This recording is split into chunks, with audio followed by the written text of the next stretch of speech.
বাড়ি আছে কিন্তু নেই বেরোনোর রাস্তা। চারপাশে মাথা উঁচু করে দাঁড়িয়ে আছে 10 ফুট কংক্রিটের দেয়াল। সেই দেয়ালের নিচ দিয়ে হামাগুড়ি দিয়ে কিংবা মই বেয়ে চলাচল।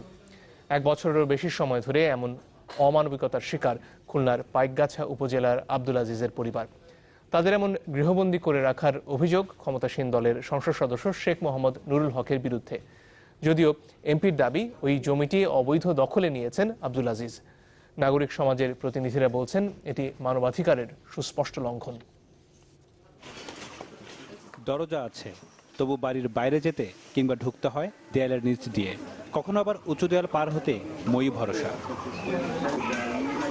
1 বছরের বেশি সময় ধরে এক প্রকার বন্দি জীবনযাপন করছেন খুলনার পাইকগাছার 4 নম্বর ওয়ার্ড আওয়ামী লীগের সাধারণ সম্পাদক আব্দুল আজিজের পরিবার। অভিযোগ, খুলনা 6 আসনের সংসদ সদস্য শেখ মোহাম্মদ নুরুল হকের পরিবারের সদস্যরা তাদের উৎখাতের চেষ্টা করছেন। সেজন্য বাড়ির চারপাশে তুলে দিয়েছেন 10 ফুটের মতো উঁচু দেয়াল। ওনাদের জমি বিভিন্ন পাশের শরিকের জমির ভিতরে ঢুকে গেছে। উনি একটা প্লট করার জন্য আমার বাড়ি সহ ব্যাট দিয়েছে। সারা রাত কাজ করে কাজগুলো সমাধান করে দিনের দিন হলো বাউন্ডারি দিয়ে আমাদের বের করে দেয়। এর প্রতিকার চেয়ে 2টি মামলাও করে আজিজের পরিবার, যার একটি বসতভিটা দখল আর অন্যটি বাড়িঘরে হামলার অভিযোগে, যাতে আসামি করা হয় সংসদ সদস্যের ছেলে মনিরুল সহ বেশ কয়েকজনকে।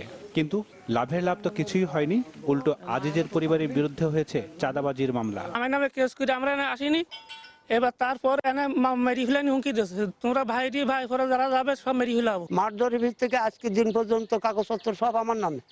আর এসআরি কার্ড তো আপনার 62 সাল হয়েছে, সেখান থেকে আমার ব্যবসা চাকরি নাম। তবে স্থানীয় সংসদ সদস্যের দাবি, তাদের জমি দখল করে অবৈধভাবে বাস করছেন আব্দুল আজিজ। ওই আমার জমি ওই 50 শতকের মধ্যে বড় জায়গা খোলা আছে, সেখানে গেট বানানো আছে, গেট লাগানো হয়নি। ভুক্তভোগী পরিবার বারবার ধর্ণা দিলেও পুলিশ কর্মকর্তাদের দাবি বন্দিদশার বিষয়টি তাদের অজানা। আব্দুল আজিজ সাহেব যদি এই বিষয়ে উনি কোনো অভিযোগ দায়ের করেন কিংবা অভিযোগ দেন, এ বিষয়ে আমরা আইনগত ব্যবস্থা গ্রহণ করব। নাগরিক সমাজের প্রতিনিধিরা বলছেন এভাবে গৃহবন্দী করে রাখা মানবাধিকারের সুস্পষ্ট লঙ্ঘন। এই ক্ষেত্রে আমার মনে হয় যে রাষ্ট্রকে এগিয়ে আসতে হবে। রাষ্ট্র যদি ওই পরিবারের চলাচলের নিশ্চয়তা না দিতে পারে, তাহলে রাষ্ট্র কিন্তু এই ক্ষেত্রে মানবাধিকার লঙ্ঘন করেছে বলে আমি মনে করি। 70 বছর ধরে ওই বাড়িটিতে বসবাস করে আসছে আজিজের পরিবার। তবে জমির পাশের অর্পিত সম্পত্তির 50% এমপির ছেলের নামে লিজ নেওয়ার পর থেকে শুরু হয় বিরোধ। Desk report, channel 24।